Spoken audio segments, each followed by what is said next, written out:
तो hello student, triple C की new class में आपका फिर से स्वागत है। तो बिना देरी करे हम प्रश्न स्टार्ट करते हैं। पहला प्रश्न आपके सामने है, निम्नलिखित में से कौन सा चार्ट कुल वृत्त के वृत्ताकार क्षेत्रों के रूप में मान दिखाता है? A option bar chart, B option line chart, C option pie chart, D option area chart. देखिए ये चारों के चारों चार्ट हैं, ये इस प्रकार से होते हैं। लाइन चार्ट जो होता है आपका इस प्रकार से जिगजैग लाइन की तरह होता है, और जो पाई चार्ट होता है वो सर्कल होता है, वो ये वृत्त की तरह इस प्रकार से कट आउट होते हैं। वो जो वार चार्ट होता है वो इस प्रकार से आपकी वार दिखाई देता है, और एरिया चार्ट होता है वो इसमें का दिखाई देता है। इन्होंने पूछा है कि भाई कौन सा चार्ट है जो वृत्ताकार क्षेत्र दिखाई देता है। तो वृत्ताकार क्षेत्र कौन सा दिखाई देता है? हमारा पाई चार्ट। तो यहाँ पर सी उत्तर बिल्कुल राइट हो जाएगा। इसकी एक्सप्लेनेशन देखते हैं।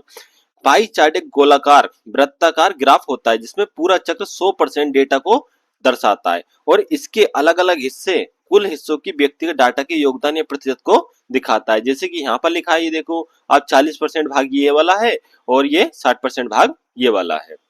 अगला प्रश्न हमारे पास आता है, ओएसआई मॉडल की किस लेयर पर आईपी प्रोटोकॉल और राउटिंग का कार्य होता है? देखो ओएसआई की जो वो होती है लेयर होती है, वो कुल मिला के आपके पास 7 होती है।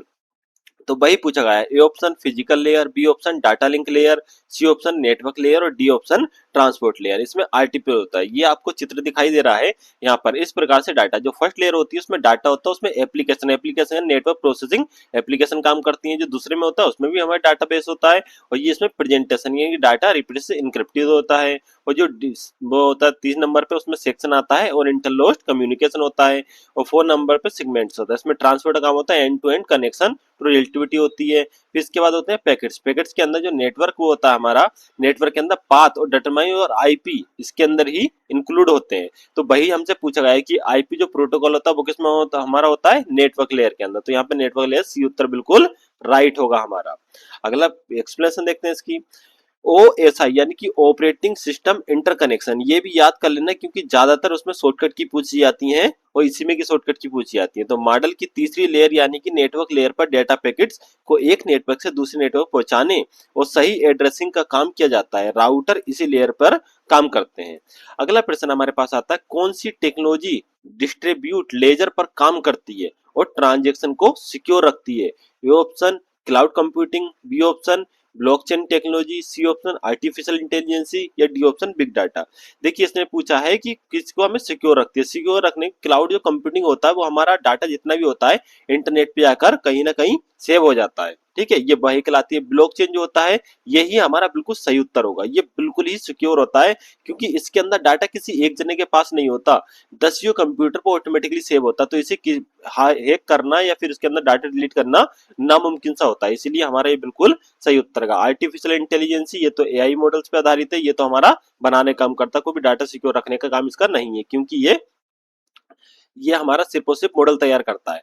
बिग डाटा यानी कि एक बड़ा डाटा सेव करना।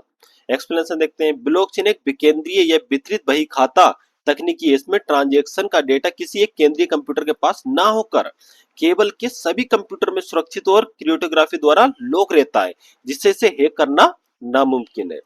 अगला प्रश्न हमारे पास है, ई कॉमर्स ट्रांजेक्शन में आमतौर पर किस भुगतान विधि का उपयोग किया जाता है? देखिए यहाँ पर आपको पिक्चर दिखाता हूँ। ये होती है आपकी ई कॉमर्स। ई कॉमर्स का मतलब होगा जैसे कि अमेजोन पे शॉपिंग करते हो आप, फ्लिपकार्ट पे शॉपिंग करते हो, या कोई मूवी टिकट खरीदते हो, रेलवे ट्रैकिंग करते हो, यहाँ पे रेलवे का टिकट हो गया, हवाई जहाज का टिकट हो गया। ये सारा का सारा हमारे ई कॉमर्स में आता है, जिससे हम ऑनलाइन सामान वगैरह खरीदते बेचते हैं। तो वही पूछा है कि जो भुगतान की जो प्रक्रिया है वो किस द्वारा होती है? ये ऑप्शन क्रेडिट कार्ड और डेबिट कार्ड से हम कर सकते हैं, बी ऑप्शन इंटरनेट बैंकिंग और यूपीआई के द्वारा कर सकते हैं, सी ऑप्शन मोबाइल वॉलेट्स या फिर कैश ऑन डिलीवरी कर सकते हैं, और डी ऑप्शन ऑल ऑफ यानी कि सभी के सभी कर सकते हैं। तो यहाँ पर डी उत्तर बिल्कुल सभी होगा, क्योंकि ये जो होता है हमारे ई कॉमर्स में ट्रांजेक्शन हर किसी के द्वारा की जा सकती है।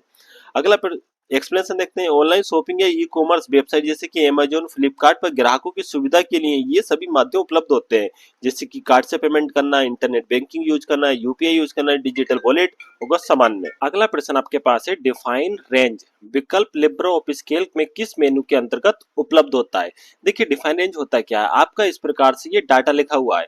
अगर इस डाटे को आप पूरा सिलेक्ट करके एक नाम देना चाहते हो, कि जैसे कि मैं इसको नाम देना चाहता हूँ आर आर, ये मैं नाम देना चाहता हूँ ताकि ताकि अगली बार जब मैं वैलिडेशन लगाऊं तो वैलिडेशन के अंदर होता क्या है, एक ड्रॉप डाउन लिस्ट बन के आती है इसमें की लिस्ट, जब उस लिस्ट पे क्लिक करूं तो ये सारी की सारी पूरी लिस्ट ओपन होके आ जाए। तो उस लिस्ट के अंदर हमें पूरी की पूरी जो ये डाटा रेंज देनी पड़ती है, इस रेंज की जगह अगर हमने नाम डिफाइन कर दिया है तो हम नाम के द्वारा भी ड्रॉप डाउन लिस्ट बना सकते हैं। तो वो करने के लिए ये जो ऑप्शन होता है हमारा डिफाइन नेम का, वो हमें कहाँ मिलेगा, ए ऑप्शन फाइल मेनू के अंदर, बी ऑप्शन इंसर्ट मेनू के अंदर, सी ऑप्शन डाटा मेनू के अंदर, या डी ऑप्शन टूल्स मेनू के अंदर।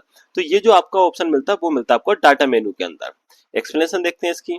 लिब्रे ऑफिस कैल्क में किसी सूची हुई सेल रेंज को एक विशिष्ट नाम देने के लिए ताकि फार्मूले में उसका आसानी से उपयोग हो सके, आपको मुख्य बार में डेटा और डिफाइन रेंज विकल्प जाना होता है। और अगर बेसिक नॉर्मली आप बेसिक ट्रिपल सी सीख रहे हो तो इसके लिए जो आप जाओगे एक्सेल के अंदर, एक्सेल के अंदर भी यही ऑप्शन होता है, डाटा मैनेजमेंट। अगला एक ऑप्शन देखते हैं, पीपीएफ का पूर्ण रूप क्या है। पीपीएफ जो होता है, सबसे पहले हम ये समझ लेते हैं, ये एक ऐसा खाता होता है पीपीएफ जो गवर्नमेंट या फिर कोई प्राइवेट बड़ी बड़ी जो कंपनियां होती हैं वो आपका एक पीपीएफ खाता खुलवाती है। उसके अंदर कुछ रुपए आपको डालने होते हैं और कुछ रुपए गवर्नमेंट या फिर प्राइवेट कंपनियां वो आपके डालती हैं उसके अंदर, और दोनों रुपए आपके जुड़ते हैं। तो 6 महीने 1 साल के अंदर वो चाहो तो पूरे के पूरे पैसे निकाल सकते हो, उसी को कहते हैं।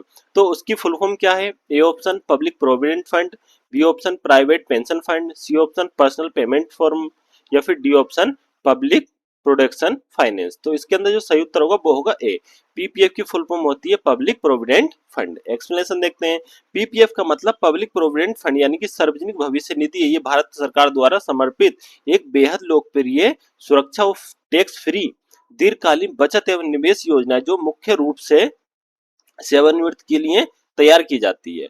अगला प्रश्न आपके सामने, अनसोल्टेड बल्क ईमेल को सामान्य क्या कहा जाता है। देखो अनसोल्टेड बल्क ईमेल को क्या कहा जाता है, A option inbox message, B option spam, C option trash mails, D option draft. सबसे पहले तो हम ये समझ लेते हैं कि अनलोकेटेड ये बल्क ईमेल होते कौन से हैं। ये वो ईमेल होते हैं जैसे कि बड़ी बड़ी जो कंपनियां होती हैं अपना कंपनी का प्रचार करने के लिए अंधाधुंधी ईमेल भेजती हैं लोगों को, और हमें पता भी नहीं होता कि कौन सी कंपनी है, हमारे पास उसका ईमेल है या नहीं है, ऐसा कुछ नहीं है। और कुछ लोग अपना प्रचार करने के लिए वो भी आपको सेंड करते हैं। तो ऐसे जितने भी ईमेल होते हैं वो सारे के सारे जो होते हैं वो अनलोकेटेड बल्क इमेज कहलाते हैं। ये सारे इमेज कहाँ मिलेंगे आपको, स्पैम के अंदर। तो बी ऑप्शन बिल्कुल राइट होगा आपका। एक्सप्लेनेशन देखते हैं, ऐसा ईमेल जो विज्ञापन फ्रॉड या जबरन बहुत सारे लोगों को एक साथ बिना उसकी मर्जी से भेजे जाते हैं उन्हें स्पैम मेल या फिर जंक मेल कहा जाता है। अगला प्रश्न हमारे पास है, किसी भी सॉफ्टवेयर या एप्लीकेशन में विंडो में फाइल का नाम कहाँ प्रदर्शित होता है। इसमें पूछा है एप्लीकेशन में विंडो फाइल का नाम कहाँ प्रदर्शित होता है, ए ऑप्शन स्टेटस बार में, बी ऑप्शन टास्क बार में, सी ऑप्शन टाइटल बार में, और डी ऑप्शन स्क्रॉल बार में। पहले हम ये समझ लेते हैं कि आपको दिखाई कहाँ, देखिए स्टेटस बार। अगर आपकी ये विंडो है, इस विंडो के अंदर आप मान लो कि आपने राइटर डबल राइटर जो है इसमें ओपन कर रखा है, तो इसके ऊपर का जो ये पट्टी होगी, ठीक है, एक ये पट्टी, और ये स्क्रॉल बार जो आपको दिखाई देगा वो यहाँ पर एक पट्टी जो होती है स्क्रॉल बार की, ठीक है, वो होता है हमारा स्क्रॉल बार। और ये टाइटल बार, सबसे ऊपर की जो ये पट्टी है इसको कहते हैं हम टाइटल बार। नीचे सबसे नीचे एक होता है टास्क बार जिसपे इसका आइकन दिखाई देता है कि कौन कौन से फोल्डर ओपन है, इसको कहते हैं टास्क बार। फिर होता है स्टेटस बार, यहाँ पर एक नीचे एक पट्टी आती है, इस पट्टी को कहते हैं स्टेटस बार। तो सबसे ऊपर जो हमारा दिखाई देता है क्या चीज, टाइटल बार। तो सही सी उत्तर बिल्कुल सही होगा। टाइटल बार के अंदर हमारा जो होता है एप्लीकेशन का नाम और प्लस सॉफ्टवेयर का नाम, जैसे कि यहाँ पर लिखा होता है राइटर और इसके अंदर लिखा होता है कौन सा, लिब्रा ऑफिस। लिब्रा ऑफिस से क्या है, ये राइटर ओपन है। एक्सप्लेनेशन देखते हैं इसकी, किसी भी सॉफ्टवेयर विंडो जैसे कि लिब्रा ऑफिस नोटपैड के सबसे ऊपरी हिस्से की पट्टी को टाइटल बार कहता है। यह वर्तमान में खुली फाइल या नाम सॉफ्टवेयर का नाम दिखाई देता है।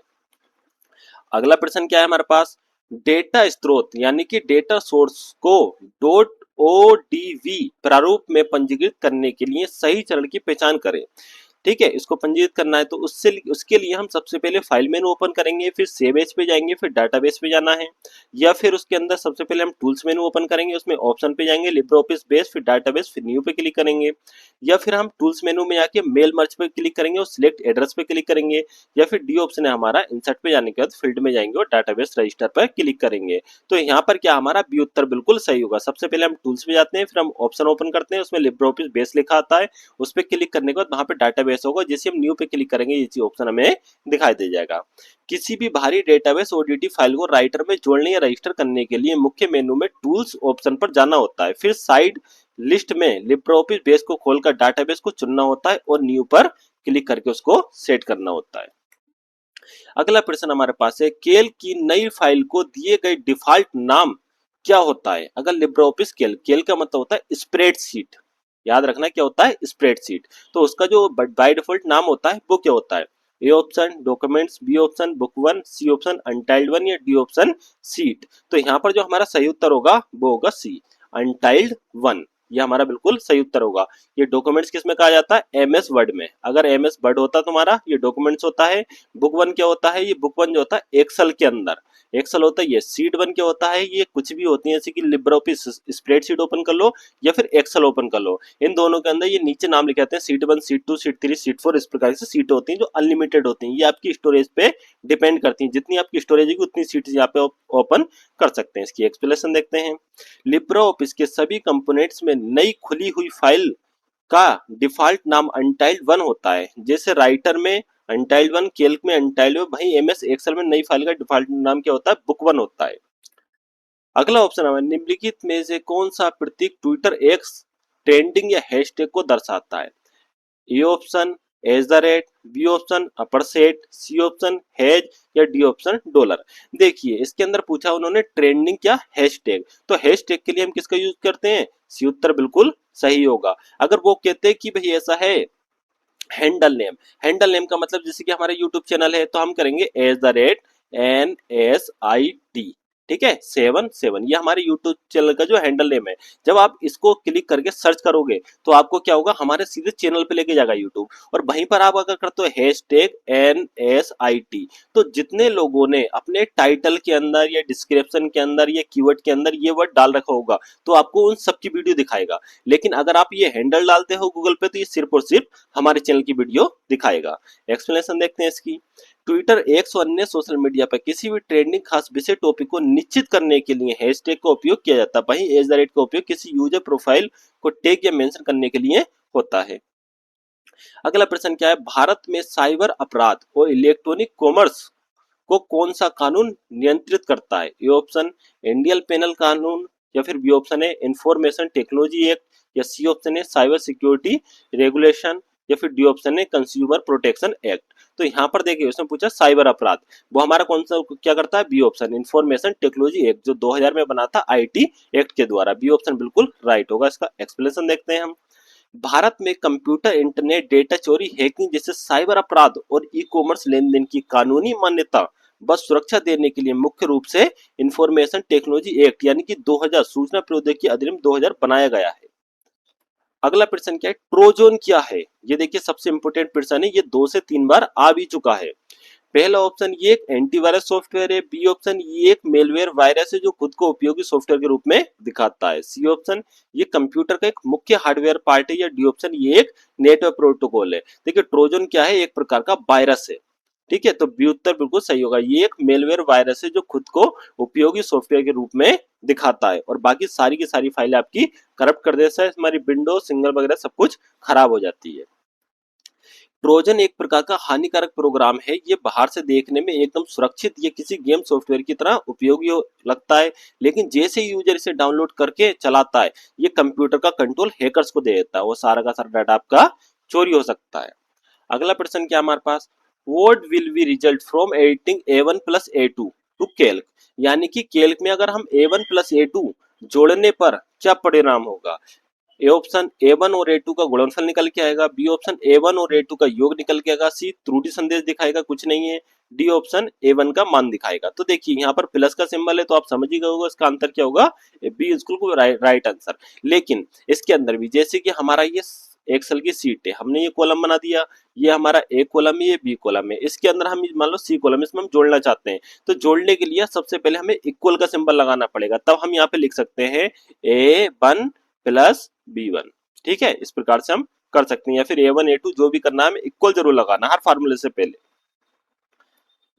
लिब्रे ऑफिस कैल्क में A1 और A2 सेल के अंदर जो भी संख्याएं होती हैं उन्हें जोड़ने के लिए equal A1 plus A2 formula का उपयोग किया जाता है। उदाहरण के लिए यदि A1 और 10 और A2 में 20 लिखा हो तो इक्वल A1 प्लस A2 का परिणाम 30 आएगा। अगला प्रश्न हमारे पास है, हाफ डुप्लेक्स ट्रांसमिशन का सबसे अच्छा उदाहरण कौन सा है? इसमें पूछा हाफ डुप्लेक्स मतलब ये, इसका पहले ऑप्शन देखते हैं फिर इसमें बाद में समझेंगे। A option telephone, B option walkie talkie, C option radio, D option television. देखिए हाफ डुप्लेक्स का मतलब क्या होता है, ये सबसे मेन है। हाफ डुप्लेक्स का मतलब होता है कि एक दूसरे से संचार करना, ठीक है, यानी कि पहला बोले दूसरा रुक जाए, दूसरा बोले पहला रुक जाए, उस प्रकार का हाफ डुप्लेक्स होता है। अगर ये बोलेगा तो ये शांत रहेगा, ये बोलेगा तो ये शांत रहेगा, दोनों में से किसी एक की आवाज सुनाई देती है। तो क्या टेलीफोन के द्वारा कर सकता है? नहीं, टेलीफोन में तो दोनों बोल सकते हैं। ये बेक वॉकी टॉकी जो हमारा बिल्कुल राइट आंसर होगा। इसमें आपने देखा भी होगा कि पहले एक जना बोलता है, फिर दूसरा इंसान उसका जवाब देता है। नेक्स्ट प्रश्न है, हाफ डुप्लेक्स संचार दोनों व्यक्ति संदेश भेज और प्राप्त कर सकते हैं, लेकिन एक समय पर नहीं। जब एक व्यक्ति बोलता है तो दूसरा केवल सुन सकता है। वॉकी टॉकी में भी पहले एक व्यक्ति बोलता है फिर दूसरा उत्तर देता है, इसलिए हाफ डुप्लेक्स ट्रांसमिशन का सबसे अच्छा उदाहरण है। अगला प्रश्न है, संपादित किए जा रहे दस्तावेज में क्लिपबोर्ड से पाठ चिपकाने के लिए निम्न कुंजी दबाएं। A option control plus X, B option control plus C, C option control पर वी और डी ऑप्शन कंट्रोल पर जेड। अब याद रखना ये जो कह रहा है क्लिपबोर्ड के अंदर वो डाटा जाता है जिस डेटा को हम या तो कॉपी कर लें या उसको कट करा लें। तो कॉपी करने की शॉर्टकट की होती है कंट्रोल सी और कट कराने की होती है कंट्रोल एक्स। लेकिन इन्होंने पूछा हमसे क्या था कि चिपकाने के लिए कौन सी कुंजी दबाएं, तो चिपकाने के लिए यानी कि उसको पेस्ट करने के लिए, तो पेस्ट करने के लिए हम पेस्ट की दबाएंगे, उसकी शॉर्टकट की होती है कंट्रोल प्लस वी, यानी कि ये आंसर बिल्कुल राइट होगा। कंट्रोल जेड से क्या होता है अंडो, यानी कि एक स्टेप बैक जाना, और वहीं पे अगर कंट्रोल बाई प्रेस करोगे तो आप एक स्टेप आगे जाओगे, यानी कि रीडो। एक्सप्लेनेशन देखते हैं, जब किसी टेक्स्ट या डाटा को कॉपी यानी कि कंट्रोल सी या फिर उससे कट कंट्रोल एक्स किया जाता है तो क्लिपबोर्ड में अस्थायी रूप से संग्रहित हो जाता है। उस डेटा को दस्तावेज में वापस लाने के लिए यानी कि चिपकाने के लिए पेस्ट किया जाता है, इसके लिए किस शॉर्टकट की यूज होता है कंट्रोल प्लस बी। अगला प्रश्न है, लैंडस्केप का अर्थ की पृष्ठ खाली जगह की ओर उन्मुख है, जबकि पोर्ट्रेट का अर्थ यह है कि पृष्ठ खाली जगह की ओर उन्मुख है। देखिए लैंडस्केप और पोर्ट्रेट होता क्या, पहले तो हम ये समझ लेते हैं। अगर आपका पेज इस प्रकार से लेटा हुआ है और ये आप लिख रहे हो तो उसको कहते हैं लैंडस्केप। अगर वही पेज आपका इस प्रकार से है तो इसको कहते हैं हम पोर्ट्रेट पेज। ठीक, अब इसका एक्सप्लेनेशन देखते हैं। ए ऑप्शन लंबवत और क्षैतिज होगा, बी ऑप्शन क्षैतिज और लंबवत होगा, सी ऑप्शन दाएं और बाएं होगा, डी ऑप्शन ऊपर और नीचे होगा। तो इसमें जो हमारा सही उत्तर होगा वो होगा बी क्षैतिज, क्योंकि ये होता है हमारा क्षैतिज दिशा और ये होती है हमारी लंबवत दिशा। ठीक है, ये हमारा बी उत्तर बिल्कुल राइट होगा। लैंडस्केप मोड में पृष्ठ की चौड़ाई उसकी ऊंचाई से अधिक होती है, इसलिए पृष्ठ क्षैतिज यानी कि हॉरिजॉन्टल दिखाई देता है। पोर्ट्रेट मोड में पृष्ठ की ऊंचाई अधिक होती है, इसलिए वे लंबवत यानी कि वर्टिकल दिखाई देता है। सामान्य पत्र और दस्तावेज अधिकतर पोर्ट्रेट मोड में बनाए जाते हैं।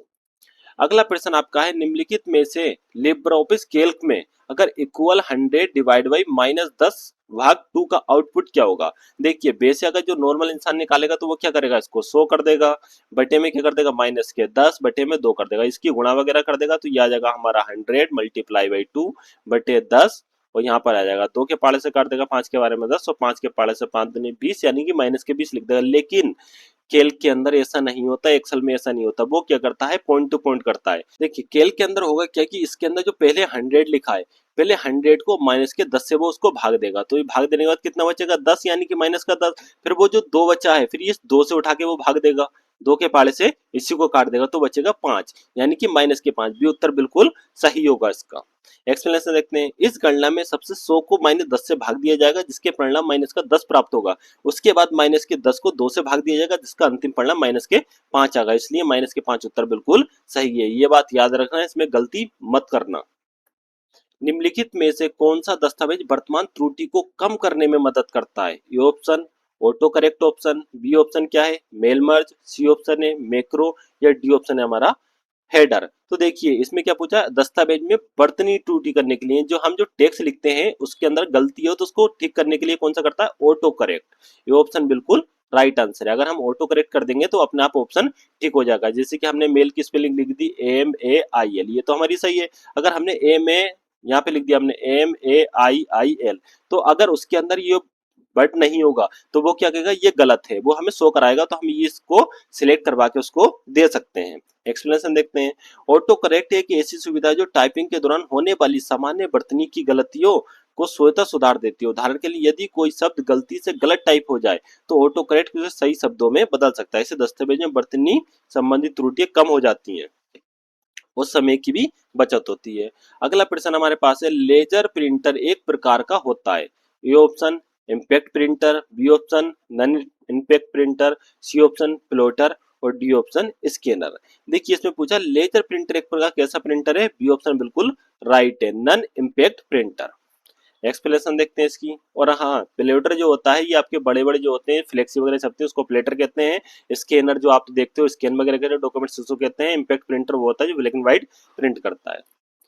लेजर प्रिंटर कागज पर छपाई करने के लिए लेजर किरणें और टोन का उपयोग करता है। ये प्रिंटिंग के दौरान कागज पर किसी प्रकार का प्रहार नहीं करता, इसी कारण उसे नॉन इम्पैक्ट प्रिंटर कहा जाता है। और ये तेज गति से उच्च गुणवत्ता वाले प्रिंटर के लिए जाना जाता है। अगला प्रश्न ये निम्नलिखित में से कौन असेंबली भाषा में लिखे गए प्रोग्राम को मशीन कोड में अनुवादित करता है। A option compiler, B option interpreter, C option assembler या डी ऑप्शन लोडर। तो यहाँ पर जो हमारा सही उत्तर होगा वो होगा असेंबलर, सी उत्तर बिल्कुल राइट होगा। एक्सप्लेनेशन देखते हैं इसकी। असेंबलर लैंग्वेज एक निम्न स्तरीय प्रोग्रामिंग भाषा है जिसे कंप्यूटर सीधे नहीं समझ सकता। असेंबलर नामक सॉफ्टवेयर में लिखी गई निर्देशों को मशीन कोड में बदला जाता है, इसे कंप्यूटर आसानी से समझकर निष्पादित कर देता है। अगला प्रश्न आपके पास है कौन सा उद्योग संघ वायरलेस नेटवर्क के लिए मानकों का विकास, प्रकाशन और रखरखाव करता है।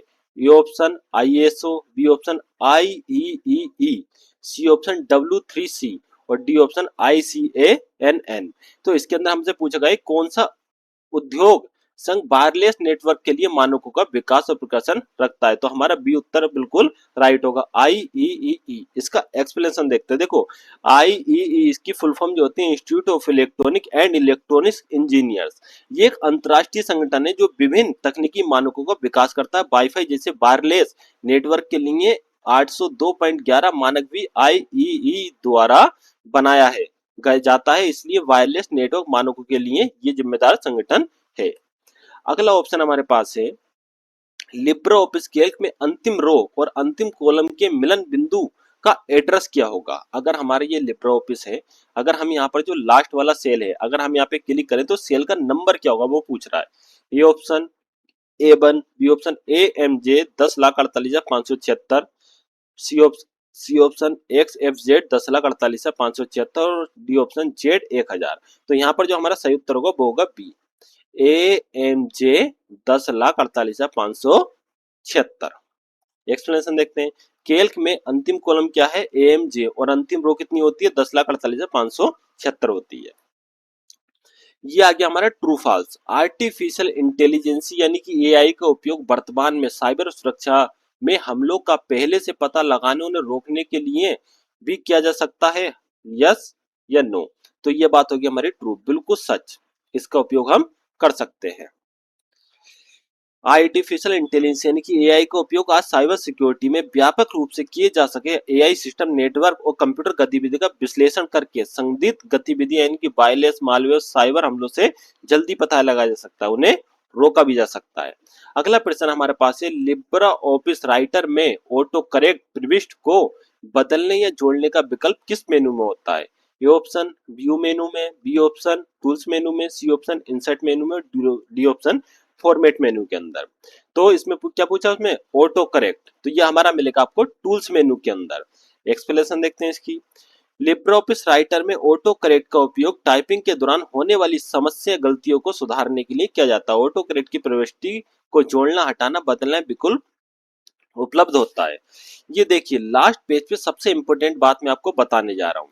आपको जो ये ट्रिपल सी का हम कोर्स करा रहे हैं, ये ट्रिपल सी का कोर्स सिर्फ ट्रिपल सी के पेपर तक ही मान्य नहीं है। अगर आप एसएससी सीजीएल का पेपर देते हो तो उसमें भी ट्रिपल सी से रिलेटिव प्रश्न पूछे जाते हैं। अगर एसएससी सीएचएल टियर 2 का दोगे तब भी ये ट्रिपल सी का जो आपका सिलेबस है उसी के थ्रू प्रश्न पूछे जाते हैं। अगर आप वीडियो का एग्जाम दे रहे हो तो उसमें भी कंप्यूटर के 5 नंबर के प्रश्न आते हैं, वो भी इससे पूछे जाते हैं। अगर जूनियर असिस्टेंट का दोगे तो वो भी ये पूछा जाता है। यूपीएसएससी फॉरेस्ट गार्ड को दोगे तो उसमें भी कंप्यूटर के पूछे जाते हैं, वो भी इससे रिलेटिव होते हैं। सी ऑप्शन यूपी पुलिस का कंप्यूटर ऑपरेटर को दोगे तो वो भी प्रश्न इससे रिलेटिव होते हैं। अगर यूपीएसआई क्लर्क के एसआई का पोस्ट दोगे उसके अंदर भी कंप्यूटर आता है तो आपको यही प्रश्न पूछे जाते हैं। इसी प्रकार से दिल्ली पुलिस के अंदर एग्जीक्यूटिव जो हेड कांस्टेबल होता है, तो उसके अंदर भी कंप्यूटर पूछा जाता है, वो भी यही प्रश्न आते हैं जो हम आप लोगों को ट्रिपल सी के माध्यम से करवाते हैं, सेम टू सेम यही पूछा जाता है। इस प्रकार से आपकी सारे हैं। बैंक के अंदर ये देख सकते हैं आप, ये सिर्फ ट्रिपल सी के लिए ही तैयारी नहीं है, आप चाहो तो इतने एग्जाम की तैयारी भी इसके द्वारा कर सकते हो। जो आपका कंप्यूटर का सिलेबस आता है, वही कंप्यूटर का सिलेबस हम इस वीडियो के माध्यम से आप तक पहुंचाते हैं, और वो सिर्फ ट्रिपल सी के लिए ही नहीं है। अगर ये एग्जाम भी देने जा रहे हो आप, या फिर तैयारी कर रहे हो, तो उसके लिए भी आगे चल के आपको काम में आएगा। धन्यवाद। आज की क्लास यहीं समाप्त होती है, बाकी अगली क्लास में मिलते हैं।